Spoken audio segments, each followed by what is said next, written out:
Welcome to सी ए जी के classes. आज हम नवंबर के फर्स्ट वीक के करंट अफेयर्स के जितने भी मोस्ट इंपॉर्टेंट क्वेश्चनों को डिस्कस करेंगे और उनसे संबंधित महत्वपूर्ण बातों को भी डिस्कस करेंगे। चलिए, अगर आपने हमारे यूट्यूब चैनल को सब्सक्राइब नहीं किया है तो सब्सक्राइब कर दें और बेल आइकन को जरूर प्रेस करें।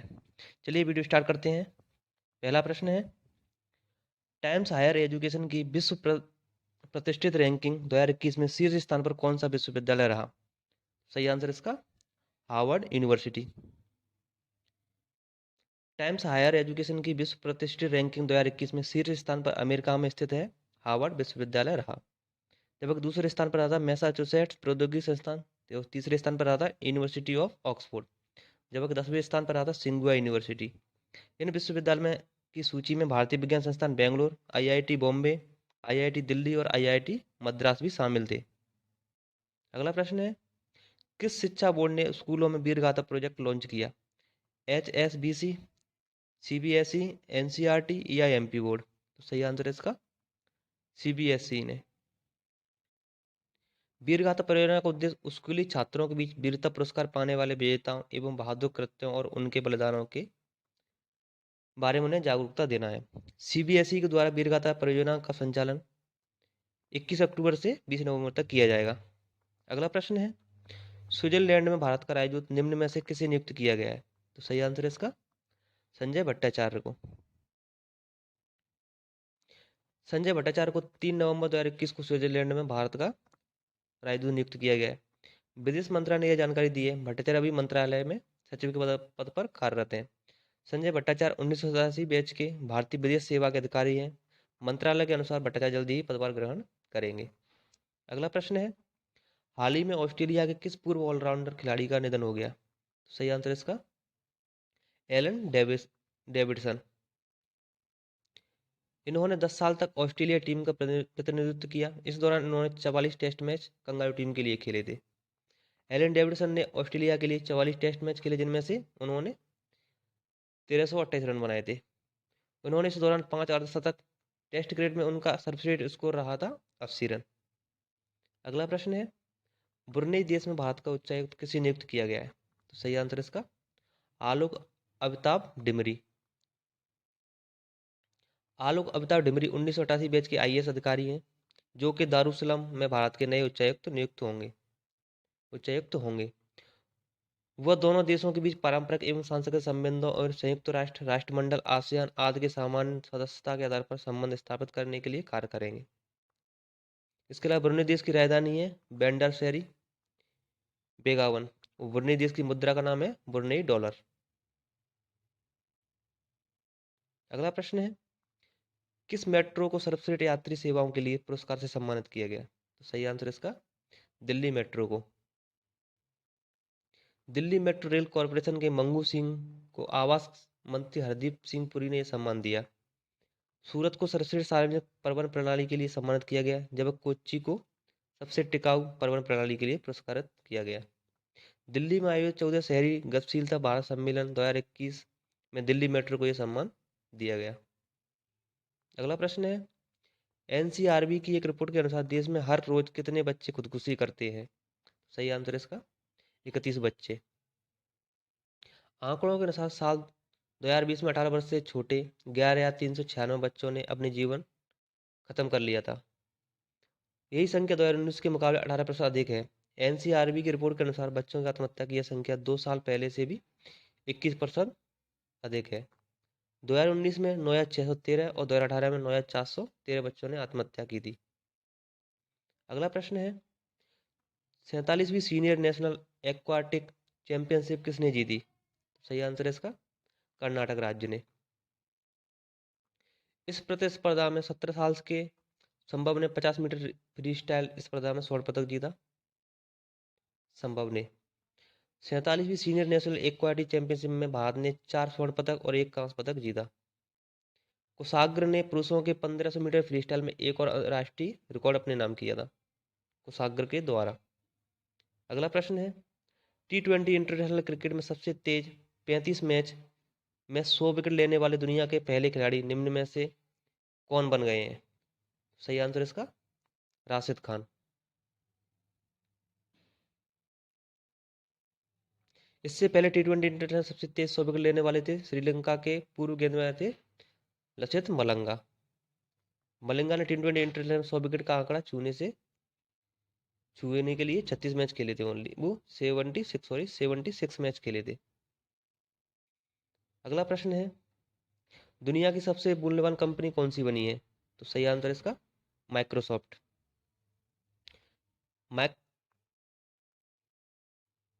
माइक्रोसॉफ्ट कंपनी एप्पल कंपनी को पछाड़ते हुए दुनिया की सबसे मूल्यवान सार्वजनिक रूप से कारोबार करने वाली कंपनी बनी हुई है। अक्टूबर 2021 में बाजार बंद होने पर एप्पल लगभग 2.46 ट्रिलियन डॉलर का व्यापार कर चुका था, जबकि माइक्रोसॉफ्ट 2.49 ट्रिलियन डॉलर के व्यापार पर पहुंचा था। एप्पल कंपनी इस साल दुनिया में सबसे मूल्यवान सार्वजनिक रूप से कारोबार करने वाली अधिक समय तक शीर्ष स्थान पर रहने वाली कंपनी भी बनी थी, जिसे अक्टूबर माह में माइक्रोसॉफ्ट ने पछाड़ दिया। अगला प्रश्न है, दिल्ली के पहले डॉग पार्क का उद्घाटन कहाँ किया गया? सही आंसर इसका राजेंद्र नगर में। इस डॉग पार्क को स्थापित करने का मुख्य उद्देश्य वहाँ के लोगों के द्वारा पालतू जानवरों को आराम से टहलाना। भारत की राजधानी तो सभी को मालूम ही होगा, दिल्ली में है। दिल्ली के वर्तमान मुख्यमंत्री हैं अरविंद केजरीवाल और दिल्ली के वर्तमान उप मुख्यमंत्री हैं मनोज सिसोदिया जी। अगला प्रश्न है, WHO ने के महानिर्देशक के रूप में किसे नियुक्त किया गया? सही आंसर इसका Tedros Adhanom Ghebreyesus. Tedros Adhanom Ghebreyesus दोबारा से अगले 5 वर्षों के लिए WHO के महानिदेशक बने हैं। टेड्रोस एडनोम घेब्रेयेसस इथियोपिया देश के नागरिक हैं, जो कि WHO के महानिदेशक पद पर नामित होने वाले पहले अफ्रीकी भी हैं। WHO का मुख्यालय है जिनेवा में। WHO की स्थापना की गई थी वर्ष 1948 में। अगला प्रश्न है, अमेरिकी सीनेट ने राष्ट्रीय औषधि नियंत्रण नीति के निदेशक की जिम्मेदारी किसे सौंपी? तो सही आंसर इसका राहुल गुप्ता को। Rahul Gupta white house office of national drug control policy ONDCP का नेतृत्व करने वाले पहले डॉक्टर बने। Rahul George town university school of medicine में मेडिसिन विभाग में क्लिनिकल प्रोफेसर रह चुके, साथ ही वेस्ट वर्जीनिया यूनिवर्सिटी में स्कूल ऑफ पब्लिक हेल्थ में स्वास्थ्य नीति प्रबंधन और नेतृत्व विभाग में सहायक प्रोफेसर रह चुके हैं। इन्होंने Harvard TH chain school of public health में विजिटिंग फैकल्टी के तौर पर भी काम किया था। अगला प्रश्न है, NCRB के अनुसार भारत का कौन सा राज्य आत्महत्या के मामले में शीर्ष स्थान पर रहा? सही आंसर इसका महाराष्ट्र। राष्ट्रीय अपराध रिकॉर्ड ब्यूरो के अनुसार आत्महत्या के मामले में भारत का महाराष्ट्र शीर्ष स्थान पर रहा था। भारत में साल 2020 में आत्महत्या के 1,53,52 मामले सामने आए, जिसका औसतन 418 मामले रोजाना दर्ज किए गए। NCRB के अनुसार वार्षिक रिपोर्ट में आत्महत्या के मामले में 2019 से 2020 में बढ़ोतरी दर्ज की गई। 2019 में आत्महत्या के मामलों की संख्या थी 1,39,123। अगला प्रश्न है, IMS प्रमाण पत्र प्राप्त करने वाली दक्षिण रेलवे की पहली ट्रेन कौन सी बनी है? सही आंसर इसका चेन्नई मैसूर चेन्नई शताब्दी एक्सप्रेस। चेन्नई मैसूर चेन्नई शताब्दी एक्सप्रेस एकीकृत प्रबंधन प्रणाली प्रमाण पत्र प्राप्त करने वाली दक्षिण रेलवे की पहली ट्रेन बनी है। इस ट्रेन के विश्व स्तरीय रखरखाव, पर्यावरण के अनुकूल संसाधनों और यात्रियों की सुविधा और असुरक्षित यात्रा का प्रमाण पत्र मिला है। IMS प्रमाण पत्र होने वाली भारतीय रेलवे की पहली ट्रेन थी हबीबगंज हजरत निजामुद्दीन भोपाल एक्सप्रेस। ये थी भारत की पहली, और जो वाली ट्रेन बनी है वो दक्षिण रेलवे की बनी हुई है। अगला प्रश्न है, किस राज्य ने सिंधु नदी डॉल्फिन की गणना शुरू की? सही आंसर है इसका पंजाब ने। पंजाब राज्य ने सिंधु नदी में पाए जाने वाले डॉल्फिन, जिसका नाम वैज्ञानिक नाम है प्लेंटानिस्ता गैंगेटिक माइनर, की गणना करना शुरू कर दी है। प्लेंटानिस्ता गैंगेटिक माइनर मीठे पानी की डॉल्फिन है, जो कि ब्यास नदी में पाई जाती है। यह जनगणना डॉल्फिन के प्राकृतिक आवास की भी रक्षा करने के लिए शुरू की गई। पंजाब की राजधानी है चंडीगढ़। पंजाब के वर्तमान में राज्यपाल हैं बनवारी लाल पुरोहित और वहाँ के CM हैं चरणजीत सिंह चन्नी। अगला प्रश्न है, निम्न में से किस राज्य ने ऊर्जा दक्षता सूचकांक 2020 में प्रथम स्थान प्राप्त किया है? सही आंसर इसका कर्नाटक। केंद्रीय विद्युत मंत्रालय और ऊर्जा दक्षता ब्यूरो द्वारा जारी राज्य ऊर्जा दक्षता सूचकांक 2020 में राजस्थान दूसरे स्थान पर है। सूची में कर्नाटक पहले स्थान पर है। राजस्थान अक्षय ऊर्जा निगम के अध्यक्ष एवं प्रबंध निदेशक डॉक्टर सुमित अग्रवाल ने यह बयान में बताया कि राज्य ऊर्जा दक्षता सूचकांक 2020 के लिए भारत सरकार द्वारा देश के समस्त राज्यों को 4 श्रेणी में बांटा गया था। राज्य ने 61 अंक दर्ज किए। आपको बता दें कि इस सूची में हरियाणा तीसरे स्थान पर था। पहले पे कर्नाटक था, दूसरे पे राजस्थान और तीसरे पे था हरियाणा। अगला प्रश्न है, यस बैंक ने गैर कार्यकारी निदेशक के रूप में किसे नियुक्त किया गया? सही आंसर इसका शरद शर्मा को। 1 नवंबर 2021 से यस बैंक के गैर कार्यकारी निदेशक के रूप में शरद शर्मा को नियुक्त किया गया। शरद शर्मा ने अपने बैंकिंग के करियर में 40 साल के लिए एक्सपीरियंस की तर्ज पर शेयर होल्डिंग और अन्य वित्तीय सेवाओं में महत्वपूर्ण योगदान दिया। Sharad Sharma state bank of Mysore के वर्ष 2012 से 2016 तक एमडी भी रहे। अगला प्रश्न है, बैंक बाजार ने किस बैंक के साथ मिलकर Fin Booster credit card launch किया है? सही आंसर इसका यस बैंक ने। यस बैंक और बैंक बाजार .com ने मिलकर ग्राहकों की साख को मापने के लिए फिन बूस्टर नाम से एक को ब्रांडेड क्रेडिट कार्ड लॉन्च किया है। Fin Booster credit strong app subscription का उपयोग ग्राहकों को क्रेडिट स्कोर में सुधार करने वाली क्रेडिट योग्यता को ट्रैक करने में मदद करेगा। यस बैंक की स्थापना की गई थी 2004 में। यस बैंक का मुख्यालय मुंबई में और यस बैंक के वर्तमान में सीईओ है प्रशांत कुमार। अगला प्रश्न है, प्रधानमंत्री आर्थिक सलाहकार परिषद के नए अध्यक्ष कौन बने हैं? तो सही आंसर इसका विवेक देवराय। केंद्र सरकार ने विवेक देवराय की अध्यक्षता में एक बार फिर से प्रधानमंत्री की आर्थिक सलाहकार परिषद का पुनर्गठन किया। वहीं रतन पी बाटल प्रधानमंत्री आर्थिक सलाहकार परिषद के सदस्य सचिव बने रहे हैं और सरकार ने 26 सितंबर 2019 से 2 साल की अवधि के लिए EAC-PM का पुनर्गठन किया। वहीं प्रधानमंत्री आर्थिक सलाहकार परिषद की अंशकालिक सदस्य आसमा गोयल रहेंगी। अगला प्रश्न है, सुप्रीम कोर्ट ने किसे राष्ट्रीय कंपनी विधि अपीलीय न्यायाधिकरण का चेयरमैन नियुक्त किया है? सही आंसर इसका अशोक भूषण को।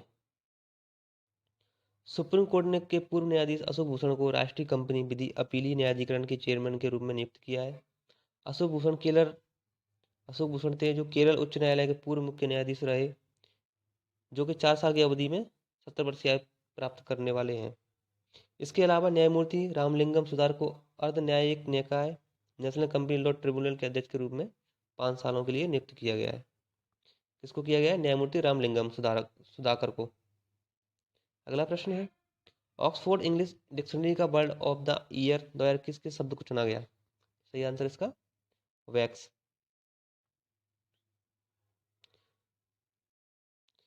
बिग बैश लीग के लिए साइन अप करने वाले पहले भारतीय पुरुष कौन बने? सही आंसर इसका उन्मुक्त चंद। बिग बैश लीग के लिए साइन अप करने वाले पहले भारतीय पुरुष उन्मुक्त चंद बने, जो 28 वर्षीय उन्मुक्त चंद ने 2012 में अंडर 19 विश्व कप खिताब भारत का नेतृत्व किया था।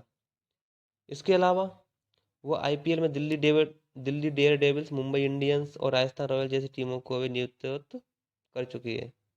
उन्होंने हाल ही में सिलिकॉन वैली स्ट्राइकर्स और माइनर लीग क्रिकेट का खिताब भी जीता, जिसमें उन्हें प्लेयर ऑफ द टूर्नामेंट के रूप में नामित किया गया। अगला प्रश्न है, फर्स्ट मिस इंडिया टीम 2021 का खिताब किसने जीता? सही आंसर इसका साइना सिकरी ने। फर्स्ट मिस इंडिया टीम 2021 का खिताब साइना सिकरी ने जीता, जबकि फर्स्ट मिस इंडिया 2021 का खिताब पर्ल अग्रवाल ने जीता। फर्स्ट मिस इंडिया 2021 में लेक ओटैया पहली रनर अप रहीं, जबकि तीसरे स्थान पर श्रेया गुप्ता रहीं। फर्स्ट मिस इंडिया टीम 2021 को फर्स्ट मिस इंडिया 2021 इवेंट का आयोजन गोवा में किया गया था। फर्स्ट मिस इंडिया टीम और फर्स्ट मिस इंडिया 2021 का जो आयोजन किया था वो गोवा में किया गया था।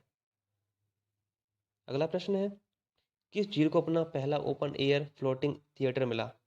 सही आंसर इसका डल झील को।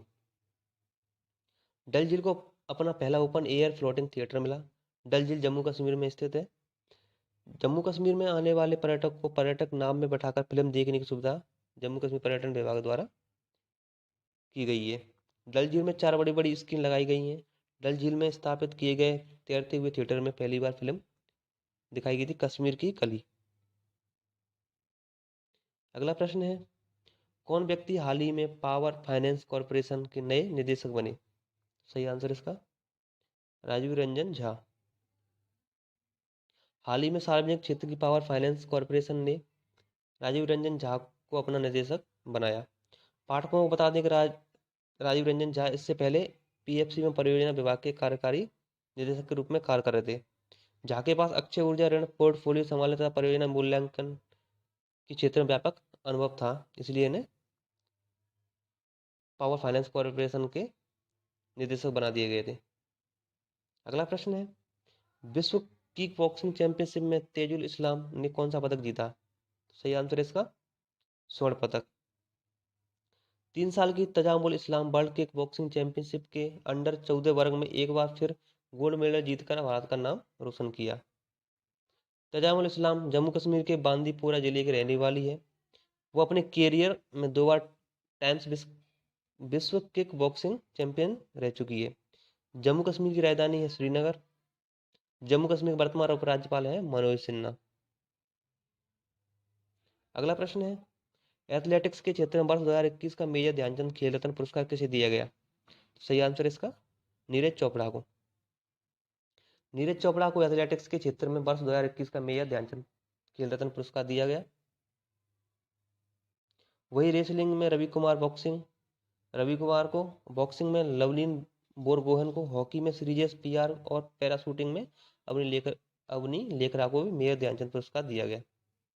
वही एथलेटिक्स में अरपिंदर सिंह को, बॉक्सिंग में सिमरनजीत को, क्रिकेट में शिखर धवन को, हॉकी में मोनिका और वंदना कटारिया को और कबड्डी में संदीप नरवाल को उत्कृष्ट प्रदर्शन के लिए अर्जुन पुरस्कार दिया गया।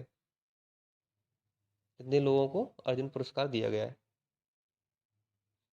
अगला प्रश्न है, 5वां रुझान जोरा शतरंज टूर्नामेंट किसने जीता? सही आंसर इसका पी इनियान ने। 5वां रुझान जोरा शतरंज टूर्नामेंट का खिताब भारतीय ग्रैंड मास्टर पी इनियान ने जीता। वही रूस के इंटरनेशनल मास्टर मकारियन रूडिक दूसरे स्थान पर रहे। कौन रहे दूसरे स्थान पर? मकारियन रूडिक। वही 5वां रुझान शतरंज टूर्नामेंट के में भारतीय खिलाड़ी बीएस राहुल तीसरे स्थान पर रहे और आईएमएस नितिन चौथे स्थान पर रहे। पी इनियान इरवर तमिलनाडु के 16वें भारतीय ग्रैंड मास्टर हैं, जिनकी अंतर्राष्ट्रीय शतरंज महासंघ की रेटिंग 2556 है। किस देश के लेखक डेमन गलगोट ने बुकर पुरस्कार 2021 जीता? सही आंसर इसका दक्षिण अफ्रीका के ने। दक्षिण अफ्रीका के नाटककार और प्रसिद्ध उपन्यासकार डेमन गलगोट ने द प्रॉमिस के लिए वर्ष 2021 का पुरस्कार जीता, बुकर पुरस्कार जीता। द प्रॉमिस उपन्यास जैकब जुमा की राष्ट्रपति पद तक के इतिहास के वृत्तांत पर आधारित है। डेमन का यह तीसरा शॉर्ट लिस्टेड उपन्यास है। क्या है? शॉर्ट लिस्टेड उपन्यास है। इससे पहले 2003 में द गुड डॉक्टर और 2010 में एना स्ट्रेंज रूम के लिए भी शॉर्ट लिस्ट किया गया था। चलिए दोस्तों, आज की वीडियो यहीं समाप्त होती है। मिलते हैं अगली वीडियो में। अगर आपको वीडियो अच्छी लगी तो वीडियो को लाइक करें और अपने दोस्तों को शेयर जरूर करें। अगर आप हमारे यूट्यूब चैनल पर नए हो, चैनल को सब्सक्राइब करें और बेल आइकन को जरूर प्रेस करें, जिससे आपको नई वीडियो का नोटिफिकेशन सबसे पहले मिल सके। और आपको वीडियो कैसी लगी थी उसको कमेंट करके जरूर बताएं।